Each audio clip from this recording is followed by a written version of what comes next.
Ada 4 hal yang menentukan kualitas dari sebuah berlian.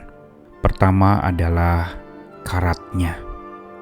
Ini bicara tentang kualitas batu dari berlian itu. Yang kedua adalah cutting atau potongannya, irisan-irisannya. Makin banyak maka makin mahal harganya, makin tak ternilai nilai-nilainya itu, dan makin berkilaulah. Lalu yang ketiga adalah color, warna dari berlian itu.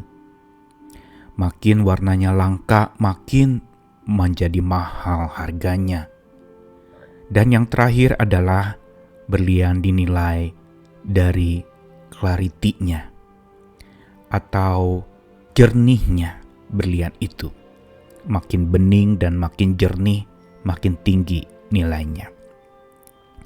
Namun satu hal yang akan kita perhatikan hari ini adalah bicara cutting atau potongan atau irisan pada berlian. Bukankah irisan-irisan itu membutuhkan sebuah teknik khusus untuk satu bongkah batu itu dipotong-potong demikian rupa? Dan tentu saja potongannya pun harus teliti dan harus benar-benar menunjukkan kilaunya. Begitu pula sesungguhnya berbicara tentang cinta kasih Tuhan. Bagaikan berlian yang berkilau karena banyaknya irisan-irisannya, maka sesungguhnya cinta kasih Tuhan itu betapa kaya, penuh dengan irisan-irisan karakteristik cinta kasih yang sangat mendalam untuk setiap kita yang percaya kepada Tuhan dan yang mengagung-agungkan kasih Tuhan. Untuk supaya kita memahami betapa berkilaunya kasih Tuhan itu bagai berlian, saya Nikolas Kurniawan menemani di dalam Sabda Tuhan hari ini dalam rangkaian renungan tentang cinta di 1 Korintus 13. Kali ini ayat yang keempat. Dikatakan bahwa kasih itu sabar, kasih itu murah hati. Ia tidak cemburu, ia tidak memegahkan diri, dan tidak sombong. Mulai ayat 4 sampai ayat yang ke-7, setidaknya ada lebih dari 10 digambarkan definisi tentang cinta kasih Tuhan. Di dalam bahasa Yunani, kata cinta kasih itu banyak maknanya. Salah satunya yang paling agung dan tertinggi nilainya adalah agape. Cinta ilahi, cinta yang penuh pengorbanan. Cinta yang teragung, yang sesungguhnya hanya dimiliki oleh Tuhan. Manusia hanya bisa menjiplak dan meniru tetapi tidak dapat menyerupai kasih Tuhan yang agape, kaya dan berkilau itu. Dan di dalam ayat 4 kita melihat setidaknya ada 5 hal, 5 kilauan, 5 irisan dari cinta kasih agape itu. Yang pertama-tama adalah kasih itu sabar. Digunakan kata dalam bahasa Yunani makrotumeo, yang berarti bertekun. Kesabaran yang bukan sekedar urut-urut dada dan merasa bahwa saya harus sabar, tetapi bicara ketekunan, bicara tentang satu tindakan yang aktif. Bukan sabar pasrah menyerah pada keadaan, tapi sebuah daya juang untuk terus bertekun tanpa henti bagaimanapun keadaannya. Dan inilah sebenarnya nyali dari kasih Tuhan itu.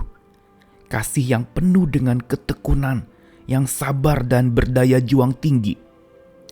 Inilah satu irisan cinta agape itu, makrotumeo. Dan yang kedua adalah kristeuomai, yang berarti atau diterjemahkan di dalam bahasa Alkitab Indonesia yaitu kasih itu murah hati.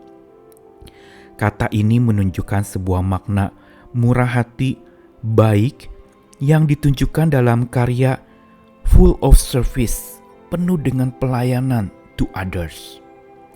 Ada kerendahan hati, ada kemurahan hati, kelemah lembutan di situ juga terkandung dalam kata Kristeu omai.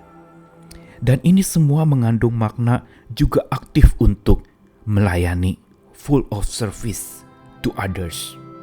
Melayani banyak orang dan tidak pernah mau berhenti untuk melayani. Lalu kemudian yang ketiga, kalau tadi dua kata yang berupa positif, kasih itu sabar dan kasih itu murah hati, sekarang digunakan kata negatifnya. Kasih tidak cemburu.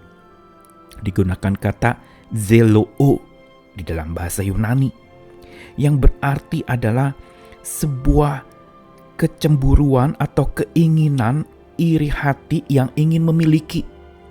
Dan cinta kasih agape yang dari Tuhan yang harusnya juga kita praktekkan adalah kasih yang sama sekali tidak ingin memiliki, tidak punya hasrat untuk kemudian mengambil milik orang lain atau menguasai atau mendominasi orang lain.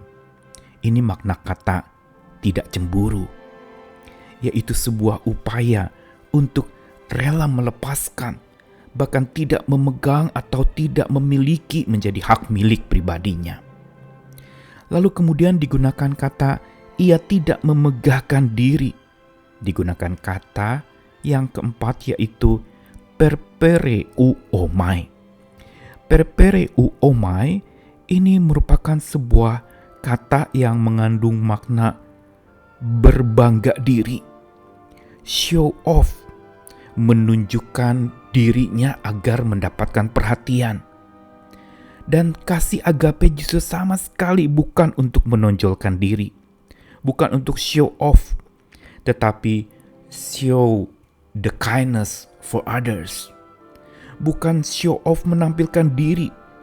Kata ini hanya digunakan dan ditemui di dalam 1 Korintus 13 ayat 4. Perpereu omai, yang berarti sebuah kemegahan yang membesar-besarkan diri sendiri. Lalu kemudian yang berikutnya dikatakan kasih itu tidak sombong. Kalau tadi tidak memegahkan diri berarti yang berbangga diri dan membesar-besarkan diri atau ingin dipuji diri sendiri itu, kali ini tidak sombong ini menunjukkan kata satu kondisi digunakan kata fusi oo, yang artinya adalah sebuah upaya untuk supaya seseorang itu melambung, untuk supaya seseorang itu terlihat, untuk supaya seseorang itu seperti di blow up atau puff up, yang menunjukkan betapa orang ini adalah orang yang egotis sekali, yaitu orang yang sangat egois, orang yang sangat menunjukkan dirinya untuk supaya melambung tinggi dan orang lain dibiarkan ada di bawah. Tetapi kasih agape justru sama sekali tidak sombong. Tidak ada satu kecongkakan sedikit pun untuk diperlihatkan. Dan ini semua setidaknya ada 5 sifat yang menunjukkan 5 irisan cinta kasih Tuhan seperti berlian. Lalu kalau kita tahu sedemikian kasih yang sudah diteladankan Tuhan kita kepada kita dengan setidaknya 5 hal pertama ini, bukankah harusnya kita mengagungkan dan menyembah kasih-Nya? Kasih yang dalam yang tak terukur, kasih yang makin diiris makin berkilau luar biasa, dan makin banyak irisannya makin kaya luar biasa. Itulah cinta kasih Tuhan. Makin dia rela berkorban, makin menyala cintanya. Makin dia memberi diri, makin menyala anugerahnya. Dan inilah sesungguhnya yang menjadi teladan dan panutan cinta kita. Karenanya di hari-hari ini, tetaplah hidup berkilau bagai berlian cinta kasih Tuhan.